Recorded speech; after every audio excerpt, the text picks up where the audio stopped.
Spider-Man Homecoming is the newest movie in the Marvel Cinematic Universe. It's the 6th live-action Spider-Man movie released theatrically, and is the second rebooted Spider-Man movie. Gets a little confusing if you're unfamiliar with the Spider-Man movies.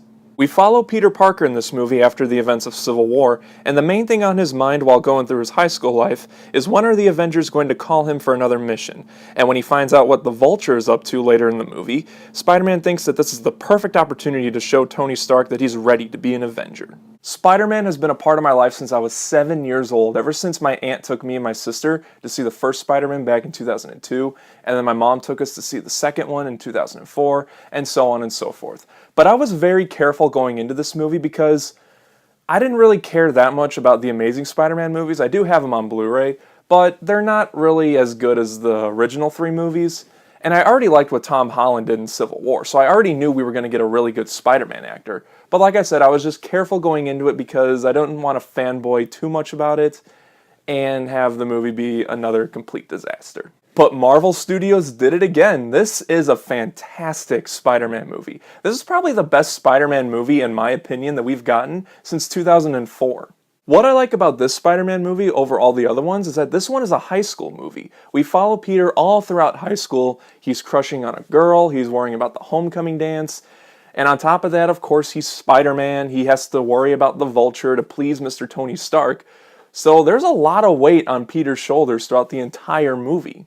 And as the movie goes along, Peter Parker just keeps getting beaten down by one thing or the other thing, and Tom Holland played a perfect Spider-Man in Peter Parker. He's probably my favorite Spider-Man actor we've gotten this far. See, here's where I view the other Spider-Man actors. Tobey Maguire was a really great Peter Parker, but he was kind of lacking a little bit for Spider-Man. And Andrew Garfield was a really great Spider-Man, but was very lacking with Peter Parker.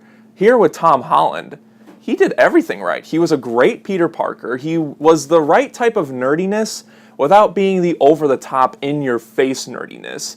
But he was also quick and witty and kind of sarcastic as Spider-Man. He portrayed it great.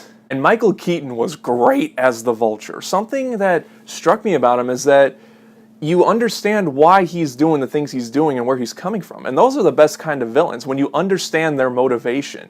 And honestly, when you understand it more, you start to feel bad in a sense of that Spider-Man is always on his shoulders trying to foil his evil scheme. This is also the funniest of the Spider-Man movies, and normally Marvel's pretty good with putting comedy into their movies with it still being kind of serious.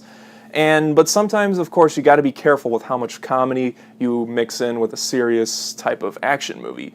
But it leveled out perfectly. Everything that was funny was funny. It wasn't in your face. It wasn't forcing any of the comedy down your throat. It was handled perfectly. The movie for me does suffer through a few pacing issues. You know, some sequences kind of drag on a little bit to the point where you're like, you can kind of cut that short, you can cut that out, or you can done that a little differently. You know, it's a small issue, but, you know, I gotta mention it because I'm critiquing this movie. And while I'm mentioning a few negatives, there was a reveal of a certain character towards the end of the movie. I'm not gonna mention who it is.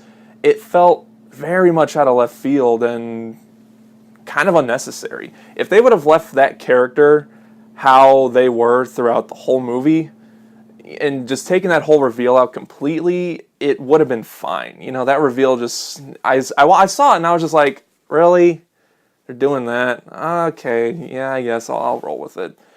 Maybe that character will be something bigger or evolve more into a more important character later on in the Spider-Man movies, but for this one, it felt out of left field and could have been saved for another entry.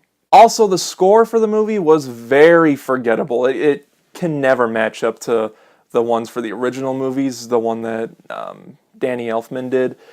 Again, small nitpick, and a lot of people aren't going to worry about the score, but you know, for a Spider-Man movie, especially again with the originals, I would have liked to see a more memorable score, you know, something I could have been humming when I was leaving the theater. But it's whatever. So guys, in the end, this was a fantastic Spider-Man movie. Easily the best Spider-Man movie since 2004, at least from my opinion. I'm going to give Spider-Man Homecoming 4 stars. If you're any kind of Spider-Man fan or Marvel fan, any superhero fan in general, definitely check out this movie. It's a high recommendation for me. So when you guys see Spider-Man Homecoming, let me know what you think of it in the comments below. And what's your favorite Spider-Man actor and favorite Spider-Man movie? Yeah, that's a good question. And as always, thank you so much for watching. I really appreciate it. If you like this video, then hit the like button. If you're not subscribed, then click right here. And I'll see you guys next time.